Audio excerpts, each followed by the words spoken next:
Hello and welcome to another character idea for Fabula Ultima. This one's the Techno Jouster, a guide by Fabula Points, me. So there's a couple of reasons why I wanted to make this build. So let's go to the character matrix that I've had for a while now.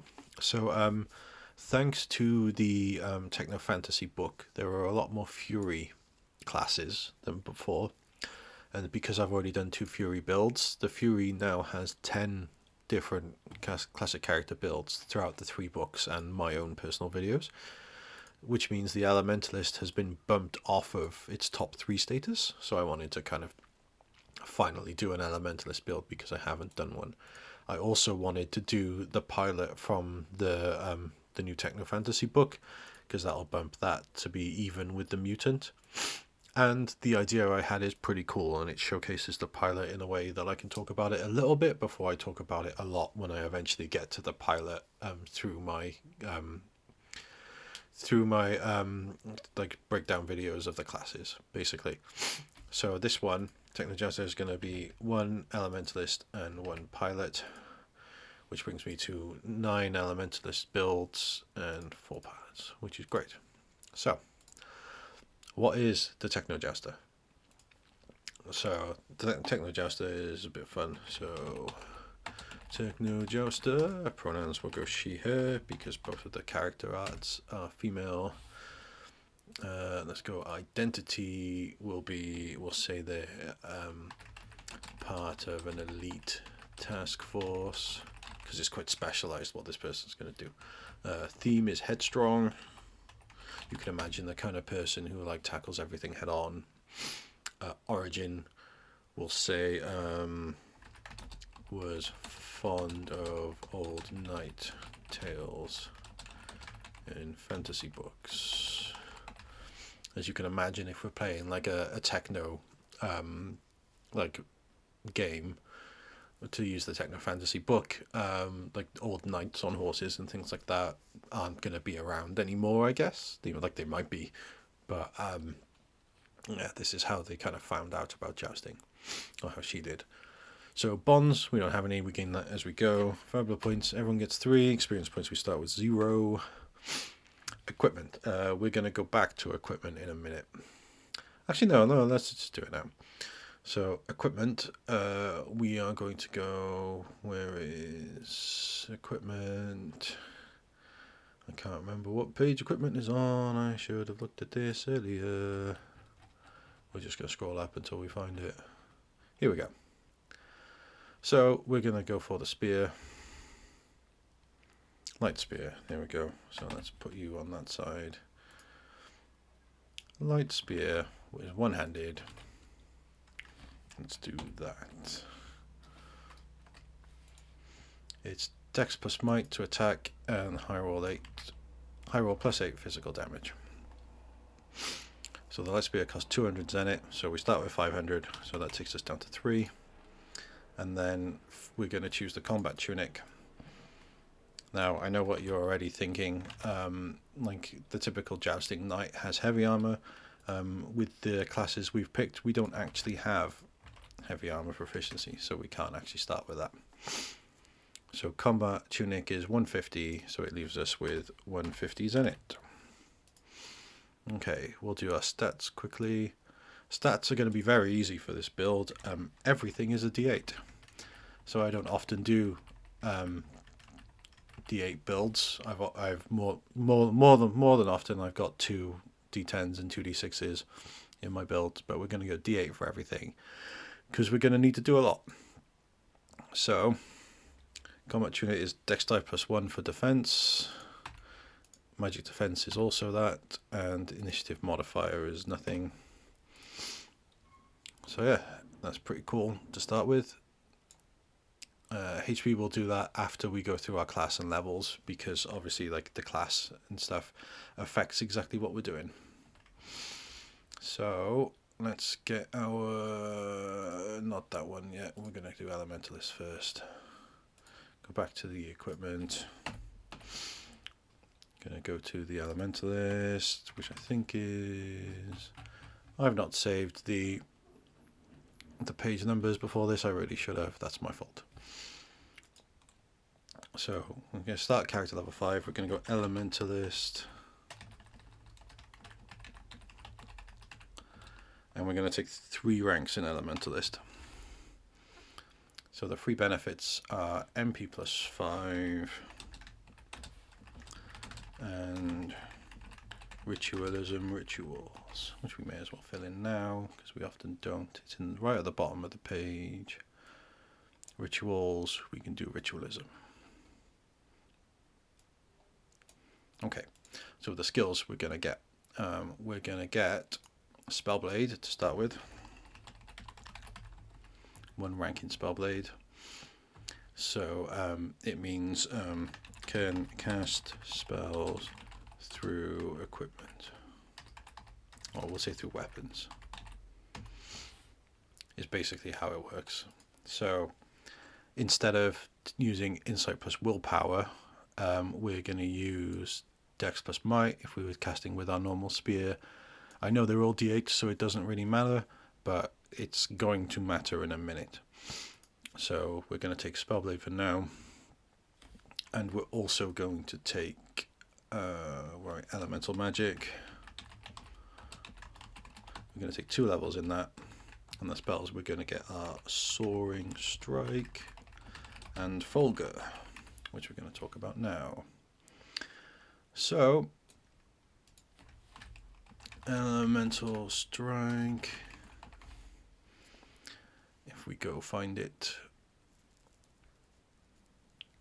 it's not Elemental Strike, is it? Soaring Strike, sorry, I don't know why I called it Elemental Strike, it's Soaring Strike.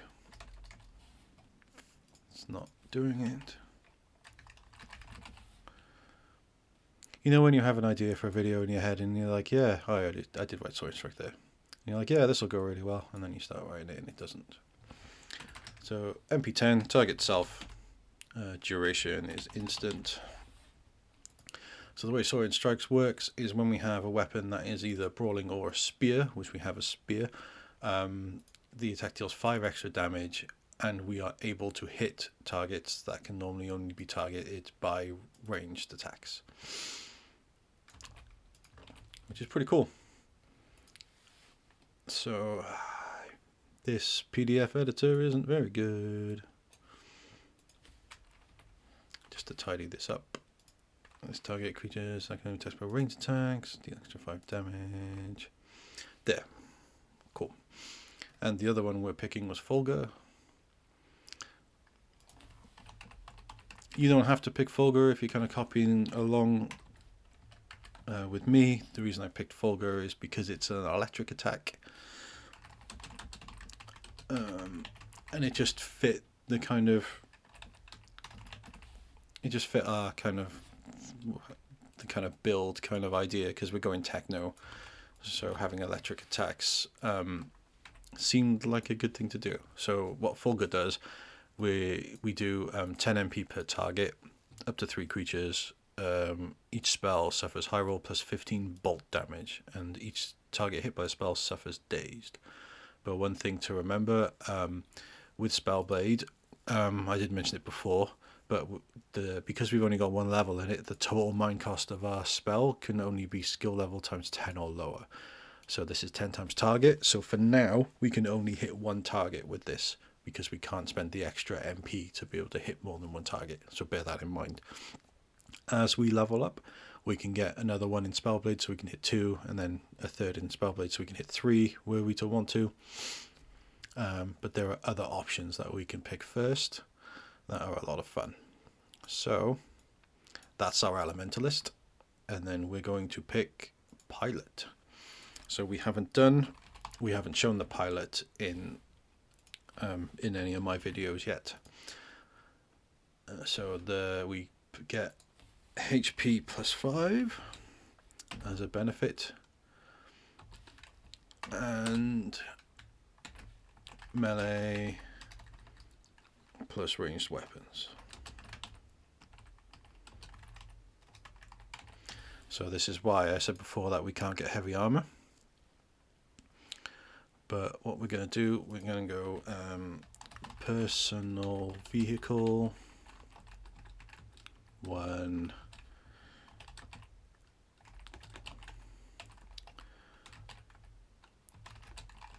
you get a vehicle as follows. I'll go through the as follows in a second, but I'll do it now because we're new to this. So when you acquire the skill, you gain a personal vehicle with a frame of your choice and 3 different modules of your choice. When you acquire the skill again, you get 2 extra modules. Okay, so we get a vehicle. So there's some rules for vehicles. Sample personal vehicles, so frames. So we'll say I can't do that. Do a bunch of spaces.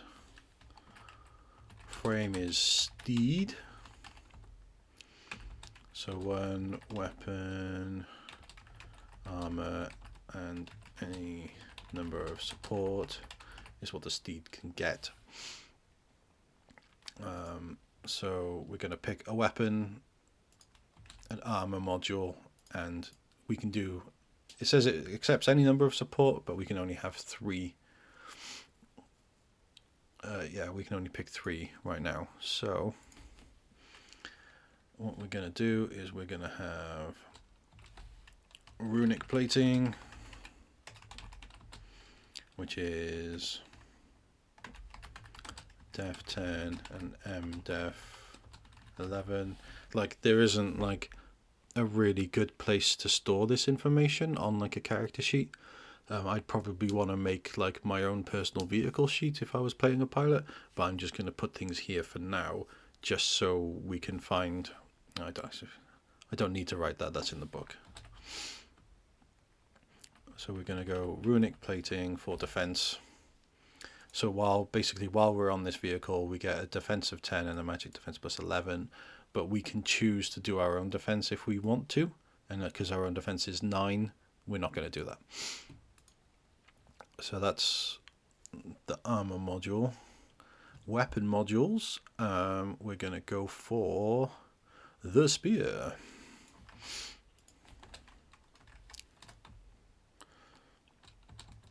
So weapon is spear,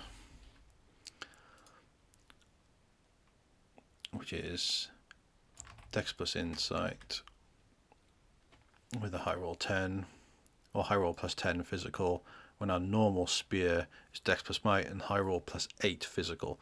So by using this spear, we're instantly dealing 2 more damage per hit, just by virtue of having this spear. And then we also need to pick a support module, and the one I'm picking is advanced targeting. Advanced targeting,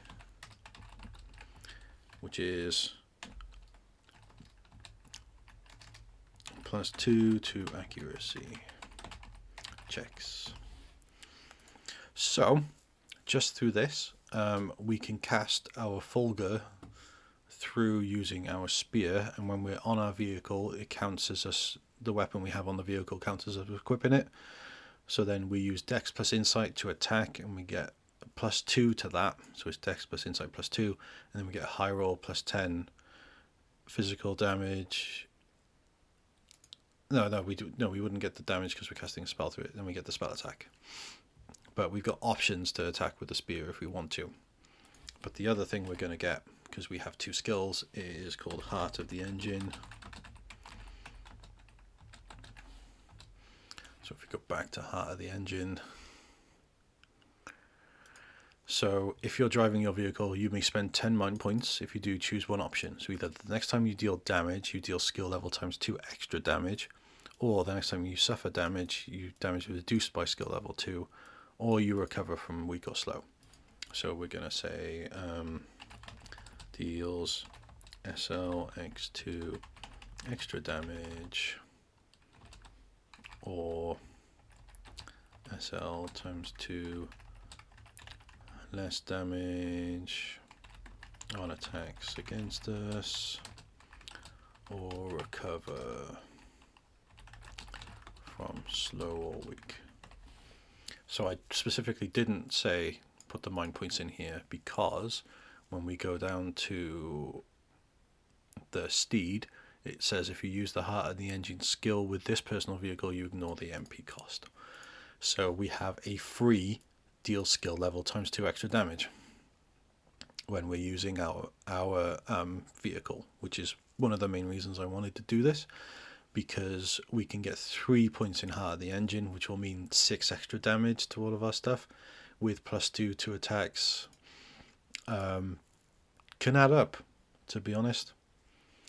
So let's take a better look. We've got martial melee weapons and martial range weapons, and let's work out our stats and then do like an overall kind of how it works. So everything is 8, so 8 times 5 is 40, plus level is 45, plus 5 from the pilot, which is 50, and the crisis will be 25. MP is 40 plus level plus the Elementalist, which makes 50. Infantry points is 6. So this is our Techno Jouster. So we'd have basically the personal vehicle, like a steed would be something like a motorbike. So we'd be able to mount a motorbike, which basically has a spear that can help you target mounted to it, where we can cast spells through this spear to get extra accuracy and extra damage, which is key. So I really like it. It's like a very distinct kind of looking build. You know, you're this like, you just like ram your motorcycle into people so you can spear attack them.